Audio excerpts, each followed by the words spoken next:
नमस्ते, मेरा नाम है अमित कुमार झा। डोनाल्ड ट्रंप ने भारत पर 25% टैरिफ तो लगाया ही, ऊपर से धमकी भी दी है कि हम और एडिशनल टैरिफ लगाएंगे। तो इसके बाद डोनाल्ड ट्रंप और यहाँ के विपक्ष को लगा कि अब तो मोदी झुक जाएगा और अमेरिका की सारी बातें मान लेगा, जिससे यहाँ का कृषि सेक्टर होगा बर्बाद और फिर हम लोग करेंगे गंदी राजनीति।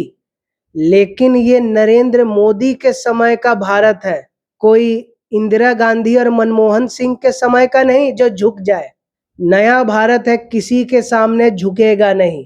और इसी वजह से भारत ने अब अमेरिका पर तगड़ा पलटवार शुरू भी कर दिया है। तो पूरा मामला क्या है कि डोनाल्ड ट्रंप का कहना है कि भारत हम पे बहुत ज्यादा टैरिफ लगाता है, तो भारत टैरिफ कम करे और कृषि सेक्टर और डेयरी में हमको घुसने दे तो सब मामला सेट हो जाएगा।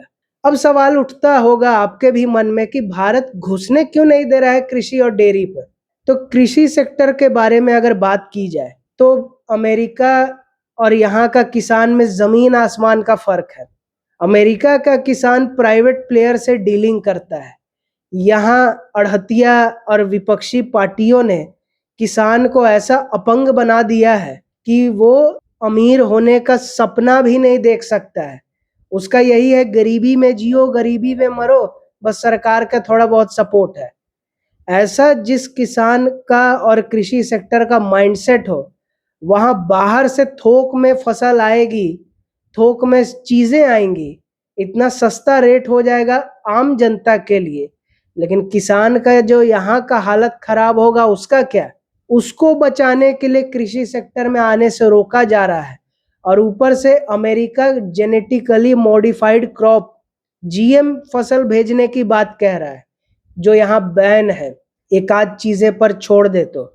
और दूसरा डेयरी सेक्टर का जहां तक बात है, तो डेयरी सेक्टर में भी जैसे कृषि में वहां का किसान थोक में प्रोड्यूस करता है, अमीर भी ज्यादा है, डेयरी में भी थोक में गाय भैंसे हैं और उसी कारण सस्ता में यहाँ थोक में भेजेगा तो यहाँ का डेयरी का किसान का क्या होगा? तो उसको बचाने के लिए, और वही दूसरा कारण कि गाय को और भैंस को वहां जानवरों का खून, हड्डियां, मीट खिलाया जाता है, जिस वजह से वो नॉनवेज दूध हो जाता है, जो यहाँ के धार्मिक मान्यता के हिसाब से ठीक नहीं है। और इसी वजह से मना किया गया है डेयरी में भी घुसने से। लेकिन अमेरिका को ये सब बातें सुननी नहीं है, समझनी नहीं है, भारत के सांस्कृतिक महत्व का आदर करना नहीं है। तो भारत ने भी कह दिया ठीक है, हम इन दोनों बातों से पीछे नहीं हटेंगे, जो करना है कर लो।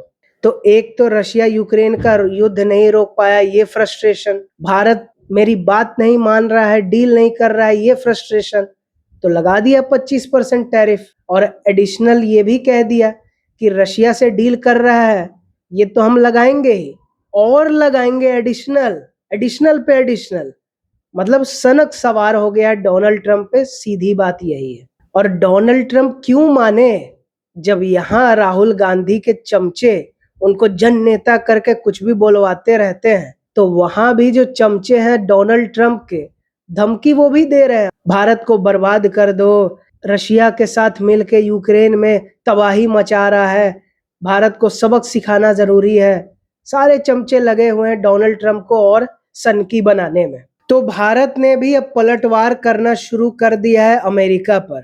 और सबसे पहला फैसला ये टैरिफ लगाने के तुरंत बाद भारत ने ये लिया कि F-35 स्टेल्थ फाइटर जेट अब हम लेंगे ही नहीं अमेरिका से, जाओ आराम करो। और प्रधानमंत्री मोदी ने भी साफ कह दिया है कि स्वदेशी आइटम को बढ़ावा लोग दें, मेक इन इंडिया को और जोर दें। और ये भी कह दिया है कि अब जिससे भी रक्षा क्षेत्र में डील होगा वो टेक्नोलॉजी ट्रांसफर के ही तहत सिर्फ हुआ करेगा।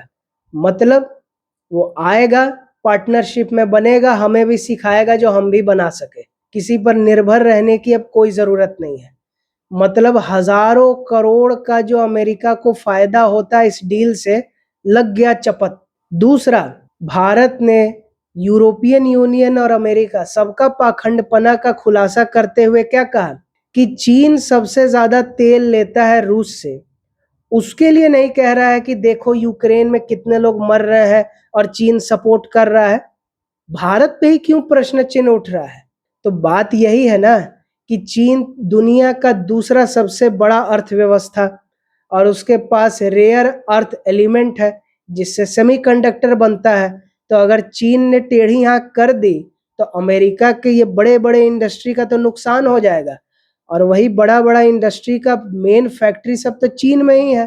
तो अभी चीन ब्लैकमेल करने के पोजीशन में है। इसलिए भले चीन पर टैरिफ लगाया हो लेकिन ये अपमान नहीं कर रहा है चीन का जिस तरह से भारत का किया जा रहा है। और तीसरा और सबसे बड़ा एटम बम जो फोड़ा है प्रधानमंत्री मोदी ने, बात करते हैं राहुल गांधी इलेक्शन कमीशन पे फोड़ने का, वो तो फुस पटाखा है, कुछ नहीं है। मोदी ने ये फोड़ दिया कि रशिया से तेल खरीदना जारी रहेगा, ये नहीं रुकने वाला। इसका कारण भी बताया है कि आखिर रशिया से हमने तेल खरीदना शुरू क्यों किया। क्योंकि जब ये रशिया यूक्रेन का युद्ध शुरू हुआ तो ये खाड़ी देश जो भारत को तेल सप्लाई किया करते थे, भारत के लिए रेट बढ़ा दिया क्योंकि ज्यादातर वो अपना तेल यूरोप और अमेरिका को बेचते थे इस दौरान। तो भारत को सस्ता ऑप्शन की तलाश थी तो रशिया मिल गया और अब उसी से हो रहा है। खाड़ी देश के तरफ अब कम हो गया है। देश की भलाई के लिए तेल खरीदना रूस से तो जारी रहेगा, जिसको जो करना है वो कर लो। और भारत इतने लोगों के साथ व्यापार कर रहा है, रक्षा सौदा भी इतना देशों से हो रहा है। देश के अंदर में 70% से ज्यादा जीडीपी खुद पर निर्भर है। आज के डेट में भारत का नुकसान कर ही नहीं सकता है, उल्टा इससे अमेरिका का ही नुकसान होगा। क्यों? क्योंकि भारत से अमेरिका 47% से ज्यादा जेनरिक दवाइयां मंगाता है और जो मेन इंग्रेडिएंट होता है बड़ी बड़ी दवाइयों को बनाने का, वो भी भारत से ही मंगवाता है। अब कहीं और से मंगवाएगा, प्लांट खोलेगा, 2-3 साल निकल जाएगा। भारत से वो इजीली हो रहा है। और दूसरा, ये जो मसाले हो गए और चीजें हो गई, ये टैरिफ बढ़ने से वहां जो जनता को ज्यादा पैसा देना पड़ेगा, जो महंगाई बढ़ेगी। और जब ये ट्रम्प को ये गर्मी का एहसास होगा जनता के विरोध का, अपने 2-3 महीना में टैरिफ वैरिफ की बात खत्म होगा। ये कृषि में घुसना है, डेयरी में घुसना है कि जिद खत्म होगी और एक अच्छा बाइलैटरल ट्रेड डील साइन हो जाएगा। फ्री ट्रेड एग्रीमेंट तो लगता नहीं है जैसे यूके से हुआ, लेकिन एक ठीक ठाक डील हो ही जाएगा कम टैरिफ के साथ। शशि थरूर ने भी बहुत अच्छी बात कही और विपक्ष को अच्छा संदेश भी दिया कि जब बच्चे लड़ते हैं, एक बच्चा दूसरे बच्चे को कहता है कि तुम्हारी माँ कितनी भद्दी है, इसका मतलब वो नहीं है कि उसकी माँ बुरी दिखती है, वो तो गुस्से में कुछ भी बोल गया।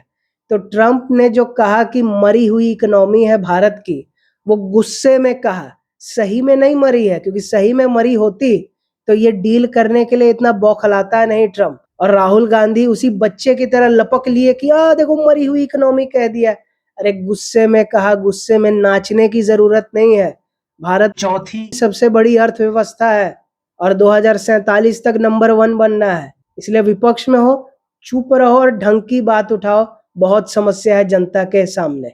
और सेना ने भी मजे ले लिए डोनाल्ड ट्रंप के और साथ साथ चाइना के भी, कि न्यूज़पेपर का एक क्लिप शेयर किया सोशल मीडिया में कि कैसे 1971 के युद्ध के दौरान अमेरिका और चाइना ने पाकिस्तान को सस्ते हथियार दिए भारत से लड़ने के लिए, फिर भी हार गया बकलोल।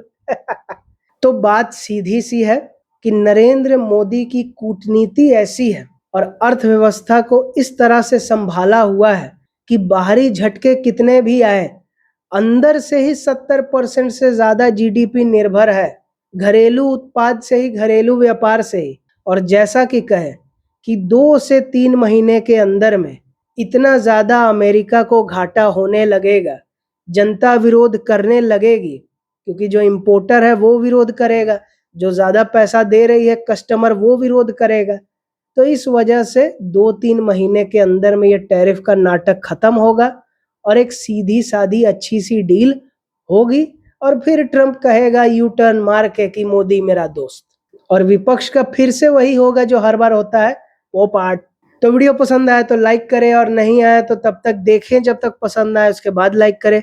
वीडियो ज़्यादा से ज़्यादा लोगों तक शेयर करें ताकि उनको पता चले कि डोनाल्ड ट्रंप ने जो फिर से टैरिफ लगाने की धमकी दी है, उस पर भारत भी अब तैयार है और कह दिया है कि हम तो रूस से तेल लेंगे, जो करना है करो, क्योंकि हम खुद में आत्मनिर्भर इतना ज़्यादा है। और कमेंट करके ये बताएं कि वीडियो आपको कैसा लगा, आगे किस विषय पे देखना चाहेंगे, और सब्सक्राइब करके द अवेयर आर्मी का हिस्सा बने ताकि टॉपिक कोई भी हो, खबर कोई भी हो, सही जानकारी के साथ सही विश्लेषण यहीं जानने और समझने को मिलेगा, बाकी और कहीं नहीं। और आप मेरे इंस्टाग्राम चैनल को भी फॉलो कर सकते हैं जो आपको दिख रहा होगा अपने स्क्रीन पर। और वीडियो देखने के लिए बहुत धन्यवाद।